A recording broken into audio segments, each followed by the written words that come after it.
a driven dentist, you see the world differently. Where some see scarcity, you see abundance. When others want to give up, you keep going. You're building an amazing life of significance. That means you can't rely on ordinary advice from ordinary advisors to get to your goals. You want advice that's going to help maximize your net worth so you can take even better care of the people you love, the causes you care about, and make your dent in the universe. But the fact is, this advice remains hidden because relatively few professionals are well versed in them, and the extremely affluent don't care to let you know about them. Join us as we pull back the curtain to reveal the often hidden advice and strategies used by today's most successful individuals and families. Welcome to Dental Wealth Nation. Here's your host, Tim McNeely. Welcome to another edition of Dental Wealth Nation. Wow, am I excited that you are here today. We have been going through the billionaire money rules. That's right. What are the mindsets? What are the strategies? How do billionaires think? And how do they create their wealth? And so we are on rule number 3 today.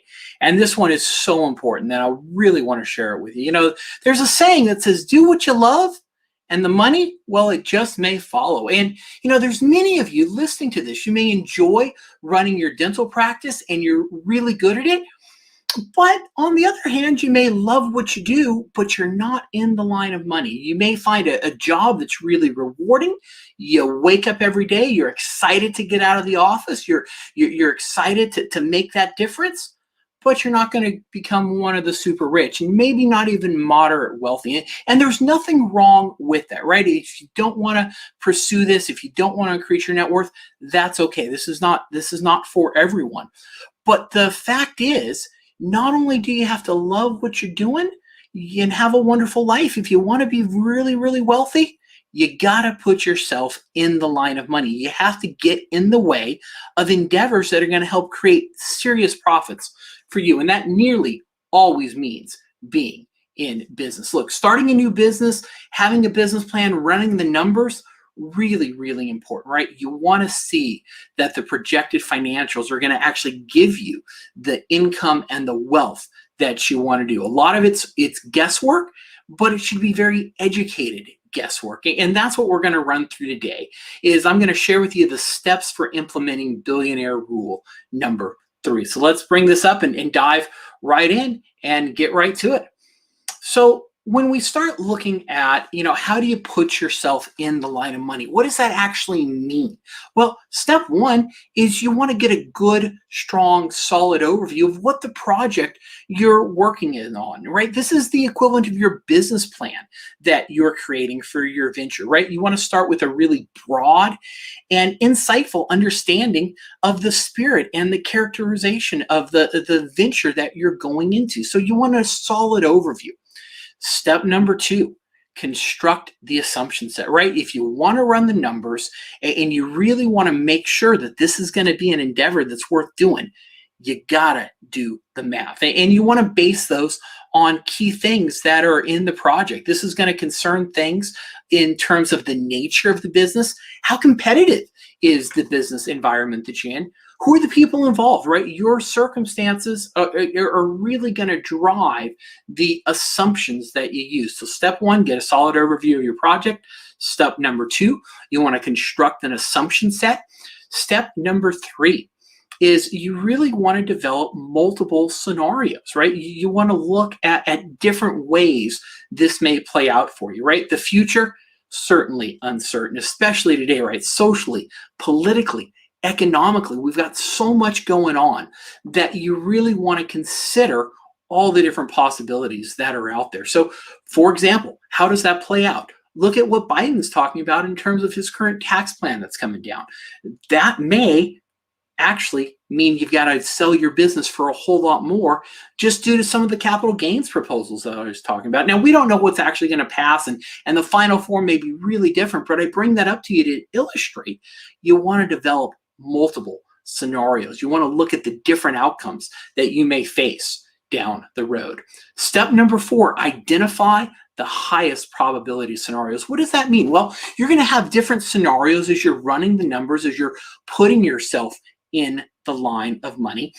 And what you want to do is you want to identify the scenarios that are most likely to happen for you. So if you own a multiple practice, right? If you own a DSO and you want to expand, maybe you've run some different scenarios. Some show you expanding locally, some show you expanding nationally, some show you expanding in multiple places, right? Maybe one of those is more likely than the others for you. And that's what you want to do is what are the scenarios that have the highest probability of success for you? Then once you've done that, step number 5, identify the worst case scenario, right? Any initiative, it can look really good on paper for you. You can think, man, these numbers look fantastic. What could go wrong? Well, that's what you want to do when you identify the worst case scenario. You want to look for what can happen. And once again, the super rich do this all the time. Not only are they looking at the potential upside of a venture, they're really interested in what's the downside? What can go wrong here? They really run through the assumptions. They're working through these. So an example of that is, maybe as you're expanding, you're relying on a lot of debt financing to grow your practices and acquisitions. Well, what happens if one of those practices maybe stops functioning and producing at a high level? What's that going to happen? Or maybe you lose some key doctors in your practices. What happens there, right? So identify your worst case scenarios.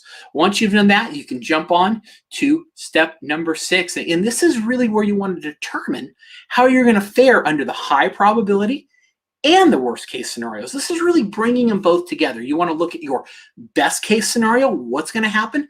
Look at your worst case, and you can really blend these two together. And as you blend them together, you're going to understand the implications for you creating your wealth, for you growing your wealth and reaching those financial goals that you have. And then step number 7, so important, right? This is once again what the super rich do really, really well. Is you want to do some triage, right? Super rich, they're always looking at all the opportunities, all the things that are out there.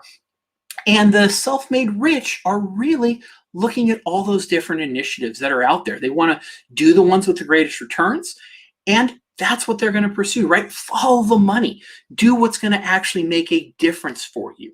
And that's the strategy you can do also, right? By running the numbers, by understanding best case and worst case scenarios, and looking at those business activities, you are really going to have a deep sense of how to pursue, how to grow, how to build your wealth, right? Focus on what's going to bring in the check for you. And with that, we want to jump into some guidelines, right? With anything, those are the rules. That's how you implement them. But there's some guidelines too that you really want to be aware of and that are important for you. And so guideline number 1, right? This is so important. Never, ever, ever, ever fall in love with an initiative. The truth is, right, you may go into a project with all the passion in the world and you're absolutely in love with it, but it turns out that the numbers, the financial returns, they're just not there. And what you want to do is you want to drop that initiative and you want to get away from it pretty quickly, right? You want to see results right away. If you're not seeing that, there certainly is something to be said about sticking with something and making sure it's going to work. But if you start seeing that it's just not there and it's not going to work, get out of there, right? So many people fall in love with a venture or a project and they stick with it far, far too long. The super rich, they exit things when numbers don't work. What's the wealth creation impact for you? Well, your financial end goal is a certain net worth. We talked about that in rule number 1, right? You got to know your number. What are you trying to create? And because your financial end goal is that money, you want to stay focused on amassing that level of wealth that you want for your family so you can take care of the people you love, causes you care about, change the world for the better.